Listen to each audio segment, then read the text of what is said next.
Good morning again, boat lovers. I am a bit like a mad professor this morning. I'm doing some steam bending.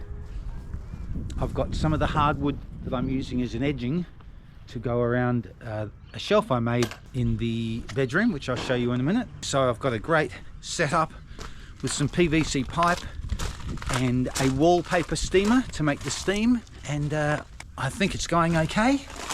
In the past, when I've done steam bending on traditional wooden boats, I've used a long metal tube or a piece of metal downpipe, which has made a great tube. But I've seen a few videos on steam bending and people have been successfully using PVC pipe as their tubing. So I'll show you my setup. It's pretty steamy. Hopefully the camera won't get too steamed up. Here we go. I'll turn the camera around and you can check out my mad, crazy design.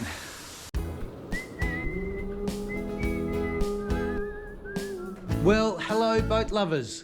My name's Steve, and Millie the Wonder Dog and I are single-handedly building Dragonfly, a 53 foot or 16.2 metre flat bottom wooden riverboat, specifically designed for inland and sheltered waters of the Murray River here in South Australia. Join us each week to follow the mayhem and madness that go hand in hand with one man and his dog building a massive flat bottom wooden boat.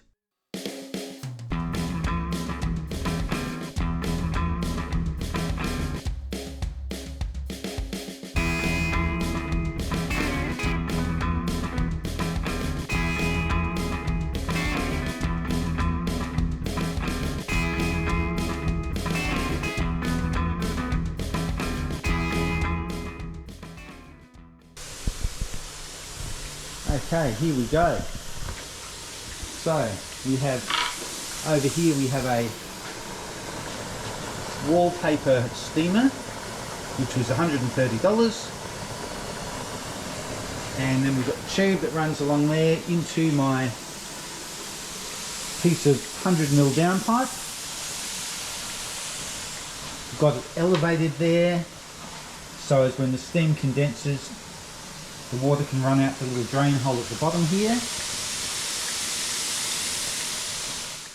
So inside that tube, I have some of this 40mm by about 10mm. So I'm putting it in for an hour. They say with steaming, you allow about an hour for every square inch of timber. I'm going to try and bend it on this jig that I made. I'll show you that. So here I have a jig. Here's some that failed dismally before I bought the steamer.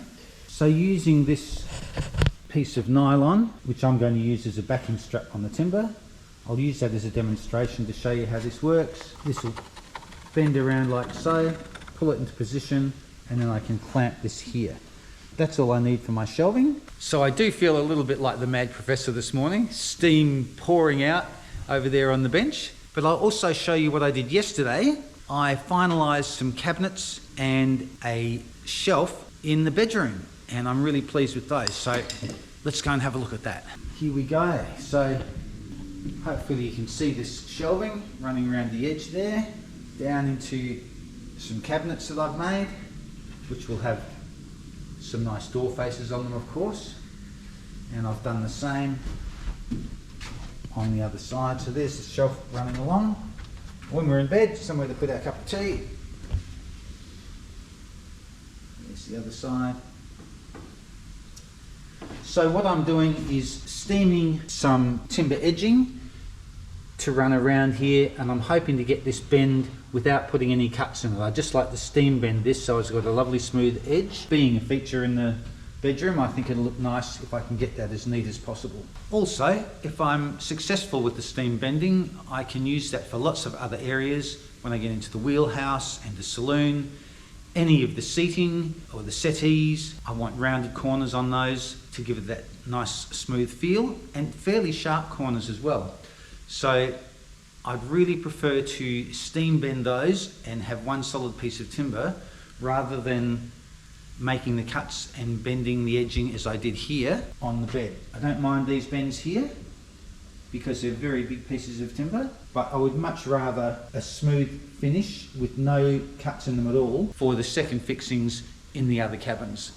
So I've got about 20 minutes left to go, and then I'm going to try and steam bend this wood. I'll film that and see how many disasters we have before I get it right. I do know that with steam bending, it's very important to have very straight grain, and some timbers will not bend, they'll only split, but I'm reasonably confident that this particular species will bend, but we'll find out. Okay folks, I'll see you in about 20 minutes at the workbench where I'll be attempting to steam bend some of this hardwood timber edging. Alrighty, the time has just gone off, so I'm going to grab this, one of the pieces of wood out of the steamer, and we'll see what happens. Right, here we go.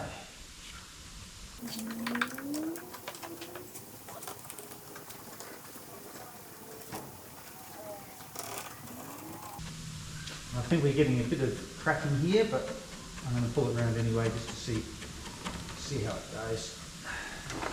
I don't expect success first time with this, that's for sure. Cracking there, big cracking, look at that, not good at all. Oh well, we'll try another piece.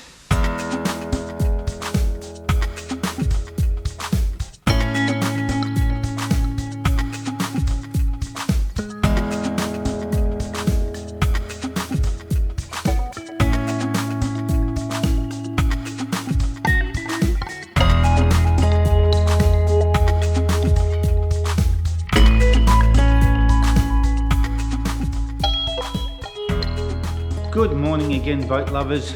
It's a cold, foggy morning this morning, and I've been a little bit slack with the videoing. I haven't done a lot this week, so I thought I'd better jump back into it. I have been boat building though, so I had to do a few things so I could continue past the bedroom and start work in the bathroom, putting in the false bathroom floor. So to do that, I had to continue the panelling on the side of the boat. And to do that, I had to extend the stringers a little bit, which will get overlapped later by some different stringers as I go past the wheelhouse. So I will turn the old camera around and show you a little bit of what I've been up to. As well as that, I think I was showing you my attempt at steam bending. And it was going okay, except the PVC tube, the 100mm PVC tube that I was using, started to collapse through the heat, even though it was a thick-walled PVC tube. And Millie, the wonder dog, came in to inspect what I was doing and got tangled up in the cord that goes to the steamer, pulled it off the bench and snapped the little fitting where the steam hose connects to it. So I took that back to the store, and they were gracious enough to replace that for me.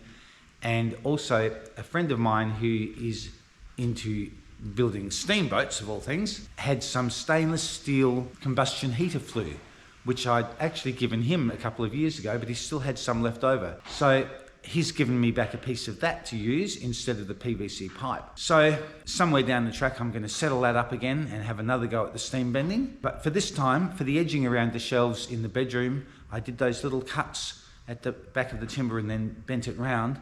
But I was really careful, and I used a little coping saw, a very fine blade saw. So I'll show you that as well.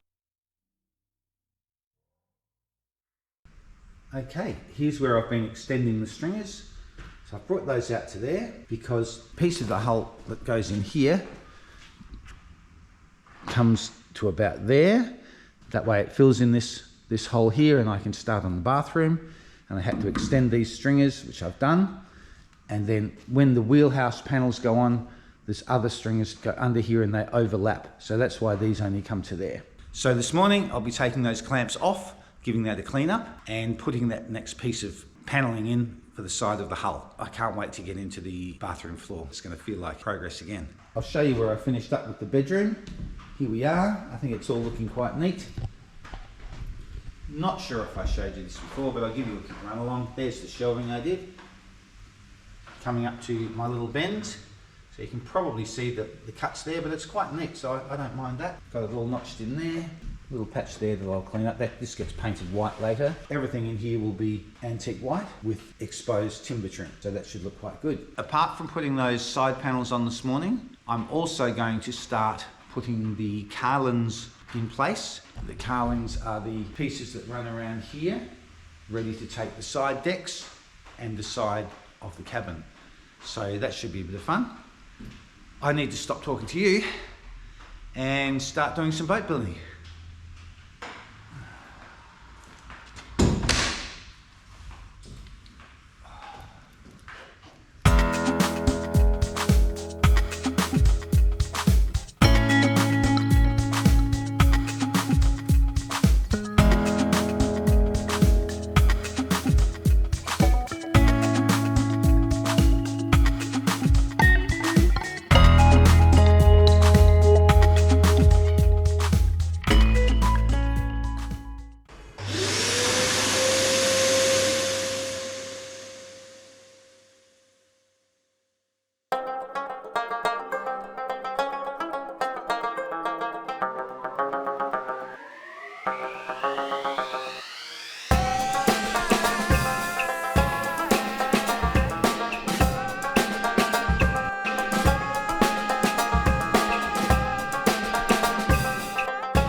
Okay, I have pre-drilled these panels that I'm going to put on the side.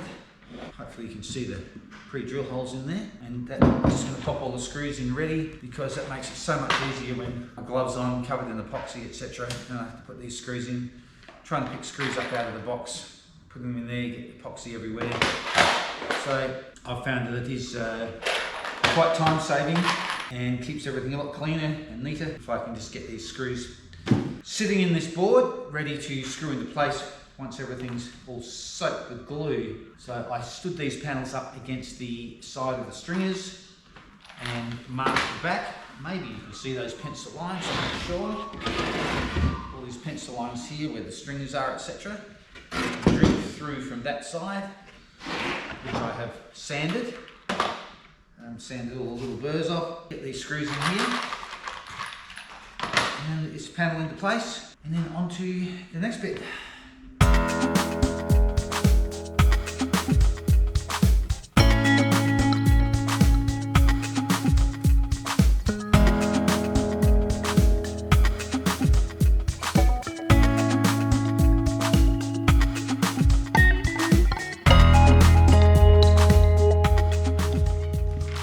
These are a POS drive, so they have a little square insert there, and they're great because the drill doesn't slip while we're putting them in.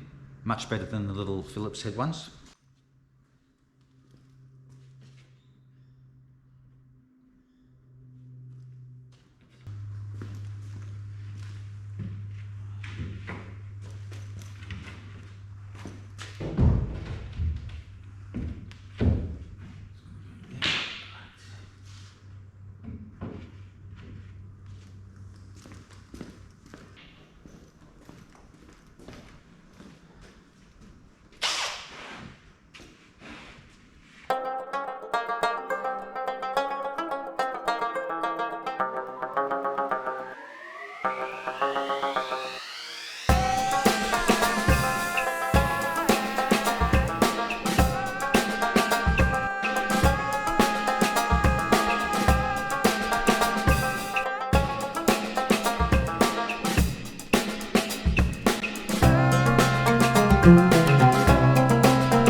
Thanks for watching, boat lovers. I hope you enjoyed this week's video as much as I enjoyed making it. If you did, please give us a big thumbs up and remember to subscribe. Millie and I will see you again in about a week's time, where you can catch up on all the progress we've made building Dragonfly. See you then.